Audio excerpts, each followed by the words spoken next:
I want to look at one of my favorite pistols today. This is the Rossi 720 chambered in .44 special. It's quite possibly one of the best all-around guns. Sad part is this great little pistol is no longer imported.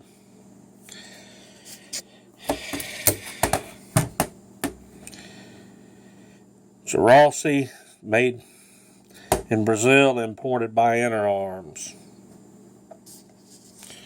Rubber grips, adjustable sights, good front sight. It's got an orange marker on it where I can see it well.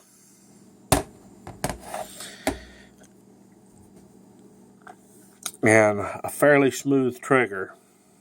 It's been polished and tuned.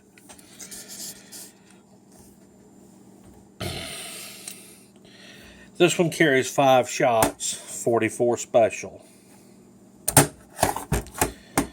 Now, I understand there are guns that hold a higher capacity. But when I'm looking at this gun, I'm looking at something that can cover a lot of ground. It's got a 3-inch barrel, good sights. I can shoot it well at distances beyond 50 yards. If it looks a little beat up and a little bit dirty, well, that's because it gets shot on a regular basis. The only drawback to this gun, number one, they discontinued its importation about 15 years ago. They're hard to find.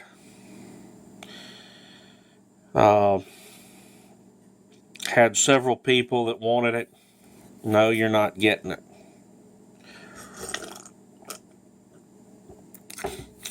The reason I like this gun so much is it can cover a lot of avenues.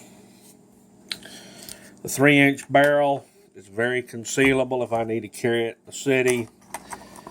Fits the same size holster as the K-frame Smith. This is a Bianchi Shadow holster. It's made for a K-frame Smith. It says it fits a 2 3/4 inch barrel. The 3-inch barrel on this one fits it fine. If it looks backwards to you, remember I'm left-handed.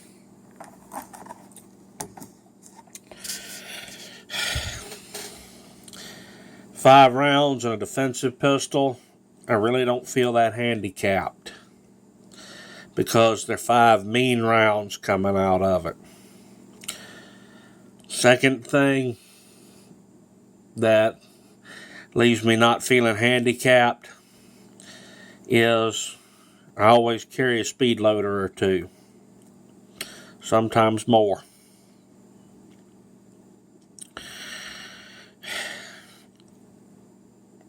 It's a gun that I can conceal carry if I need to, if I'm in the city.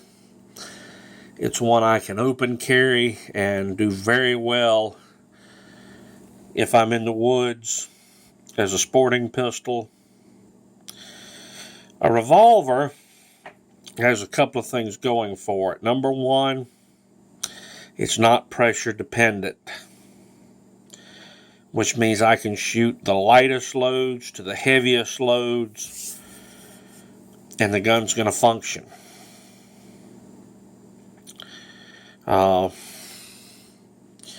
If you want to learn about the .44 special, there's no better information out than reading about Elmer Keith. This was one of the guys that hot rodded the .44 special and gave us the .44 Magnum. He also developed the .255 flat nose Keith bullet, which was a big improvement over the lead round nose.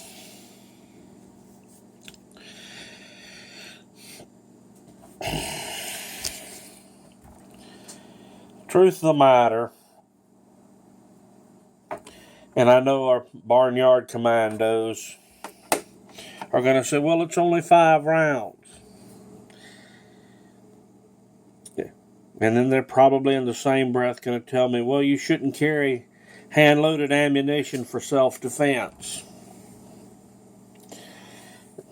Well, the truth of the matter is I'm going to shoot more game and kill more critters with this gun than I hopefully will ever need it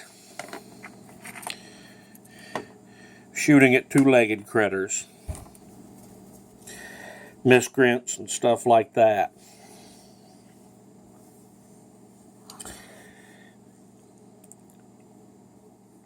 The 44 Special is a hand loader's dream. It uses a wide variety of powders. I've loaded it from everything from Bullseye to Unique to Blue Dot to Herco to 2400, depending on what kind of loads I wanted.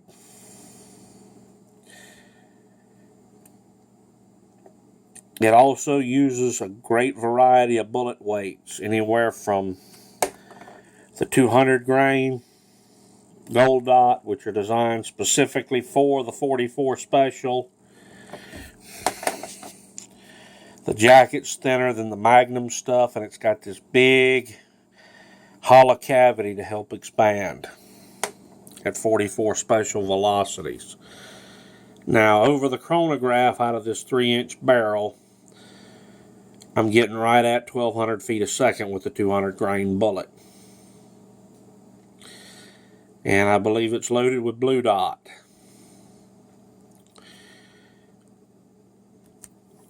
So we can get high velocities out of it.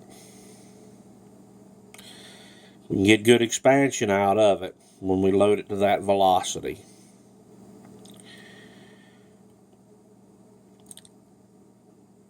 Second thing is, if I have to use this gun to protect myself from a two-legged predator, I have yet to find a court case where somebody has been prosecuted simply on the fact that he had hand-loaded ammunition in his gun. There was always some other factors.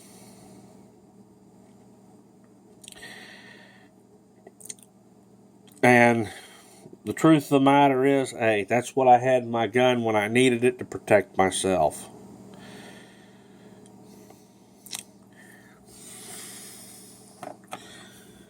Another thing that adds to the versatility of this cartridge is you can load snake shot with it. This is a 1/4 ounce of number 9 shot.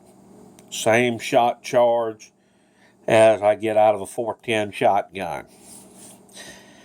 The advantage to this is it's good for about 5 to 10 feet for shooting snakes.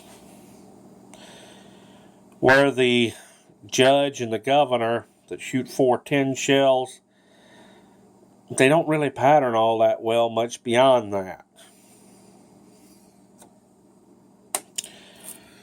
But at 10 feet, this will bounce a snake off the ground.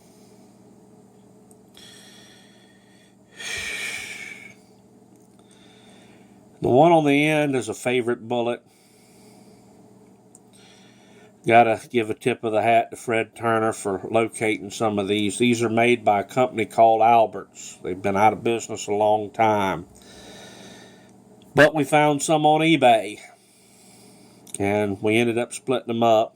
Each of us got a couple of hundred of them. This bullet expands almost the size of a quarter. It's 235 grains. It's soft lead. Excellent little bullet. This one's loaded, I think, about 1,100 feet a second over the chronograph. Really, really stiff load.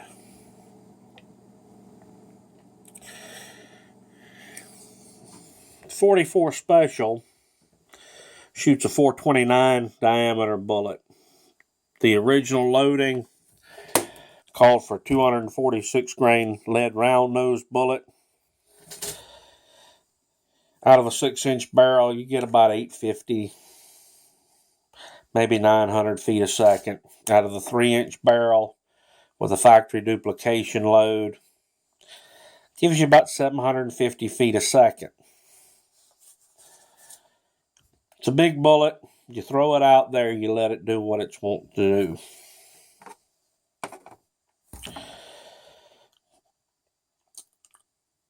One of the best all-around bullets for this cartridge is the 255 grain Keith semi-wad cutter hollow point.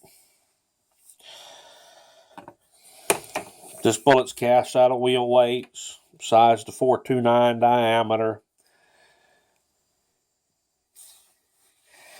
It's lubed with 50-50 beeswax and A-locks. Yes, it's a little smoky when you shoot it.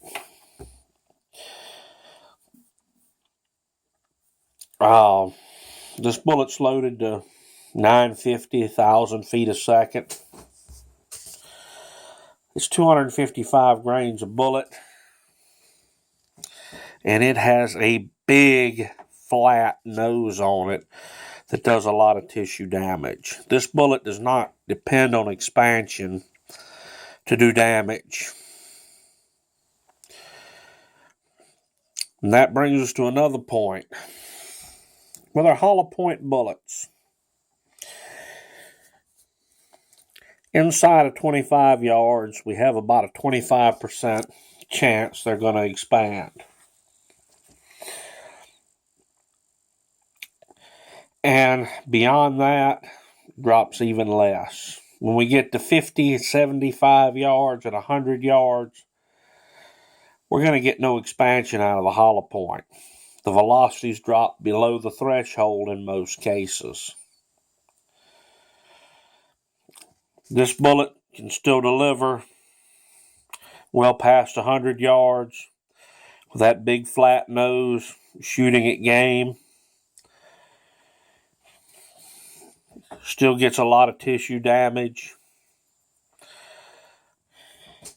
You know, it doesn't need expansion. It's almost a ½ inch across when it starts. And the bullet's very accurate at long distances. This bullet is head and shoulders the most accurate .44 bullet I've ever seen, ever loaded, ever made. And it's cast out of regular old wheel weights.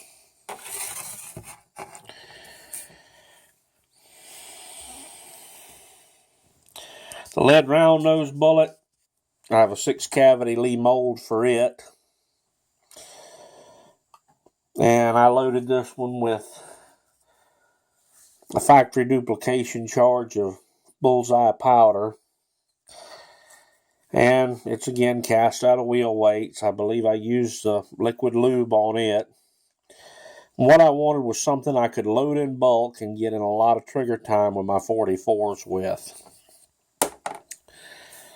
The accuracy on this, nothing to write home about.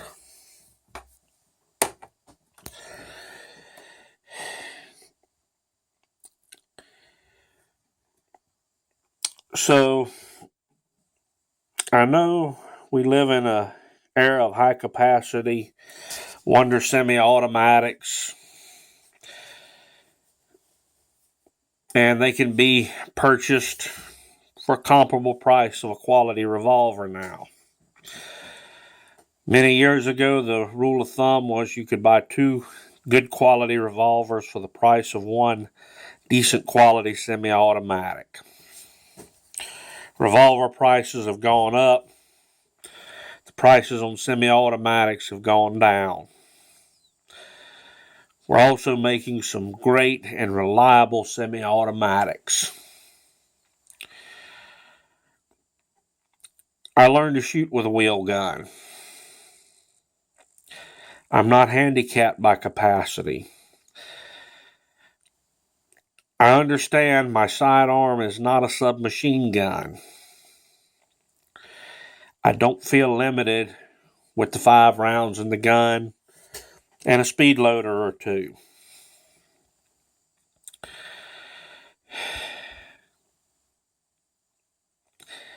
This gives me a very versatile setup that can meet a lot of needs. For the guys that say, well, you shouldn't use factory ammunition for self-defense, great. Okay, more power to you. There's still a lot of quality factory loads available if that's your thing. Maybe you're not a hand loader. Maybe you're somebody getting into it that needs some brass to have something to hand load. Buy factory stuff. Shoot it. Love it. Even loading the heavy loads with this gun, I find I have a little less muzzle flash and recoil than I do from the 357 Magnum, particularly in the shorter barrel guns. So this gives me a very versatile tool that I can do a lot of things with and meet a lot of needs. Is it ideal for everything? No. If I'm carrying a gun strictly for self-defense, yes, I'm probably going to carry one of my higher capacity semi-automatics. But if I need a tool that's as much at home in the woods that I can do field work with, and yet double as an excellent defensive pistol, this is a good choice if you can find one. If you can't find the Rossi, the Charters are excellent options. It's concealable enough. I can carry it in the city. I can carry this one in the woods and still do accurate long-range shooting with it at big game. It's a versatile cartridge for the hand loader, and if you're not into hand loading, this may not be the best option for you. But if you can acquire factory ammunition at some decent prices, it still may be a good choice. But that's what I've got to say about it. And great gun, very versatile, covers a lot of ground. Later on,